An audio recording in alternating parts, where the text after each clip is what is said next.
Britain must rethink the most transformational changes to the British Army in 120 years in view of recent events in Afghanistan. Senior officers have said. Plans announced earlier this year for the Army would see a new focus placed on smaller, more agile US-style combat brigades led by the newly formed Rangers Regiment. But they include shrinking the Army to just 72,500 soldiers, 9,500 under the previous 82,000 target, which, senior commanders fear, will make it too small to meet future challenges. Concerns over the extent to which future plans rely on integration with U.S. forces have been mounting at the highest level since May, when President Joe Biden announced the withdrawal schedule of U.S. forces from Afghanistan without consulting allies. The length to which both militaries have become intertwined include an interoperability deal between both navies, the appointment in 2018 of a U.S. brigadier general to the post of deputy commander of the 1 Division, and the fact that, after October when the last Hercules transport plane is sold, Paras, who performed so valiantly in Kabul over the last fortnight, will only be able to jump from American planes with America parachutes. While senior sources admit this integration may have been acceptable and the foreign policies between the US and UK chime, efforts by the UK to persuade NATO allies to fill the vacuum left by the US withdrawal suggest Britain has lost the capability of operational independence. The Future Soldier program aims to see a more agile high-readiness army built around a special operation brigade. But the planned cuts are deep, particularly the shedding of 9,500 soldiers. In March, Boris Johnson denied there would be any redundancies, adding, "If you include reserves, we are even keeping the army at 100,000.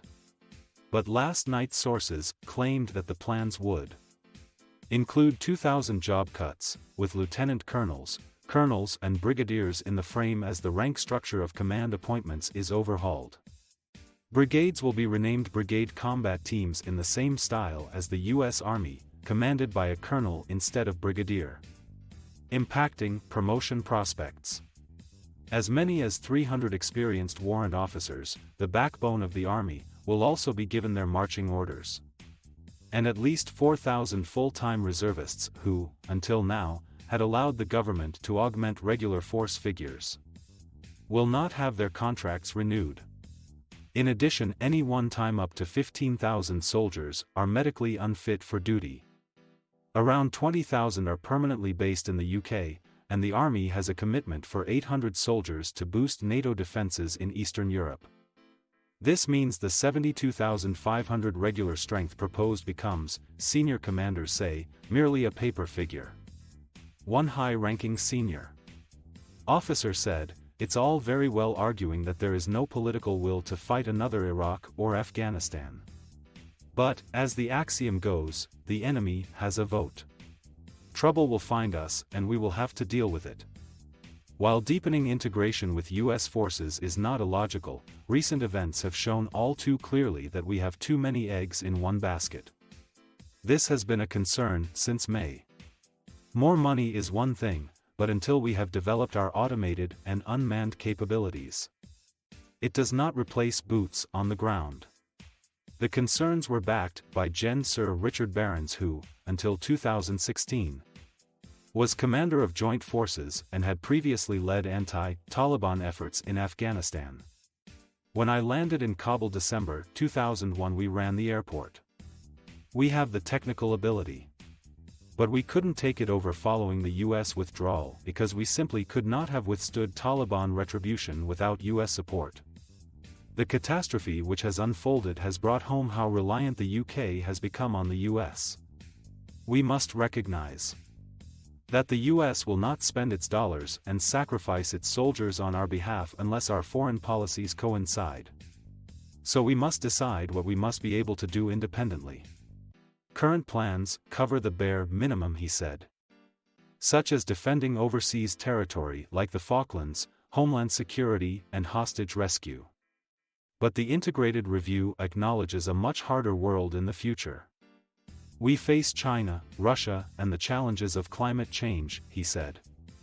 These will see us forced to engage in wilderness. In places like Kabul or Karachi, or even in megacities like Nigeria.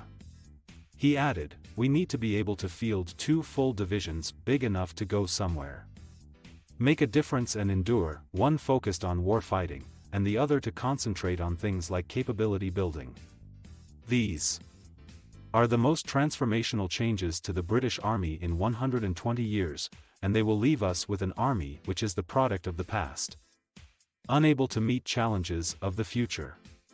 Rob Clark, Defense Policy Associate at the Henry Jackson Society think tank, said, the integrated review talked about global engagement, but this was simply not backed up by the Defense Command paper. I can tell you that the paras I've spoken to who are performing so well in Kabul wish they were staying to finish the job.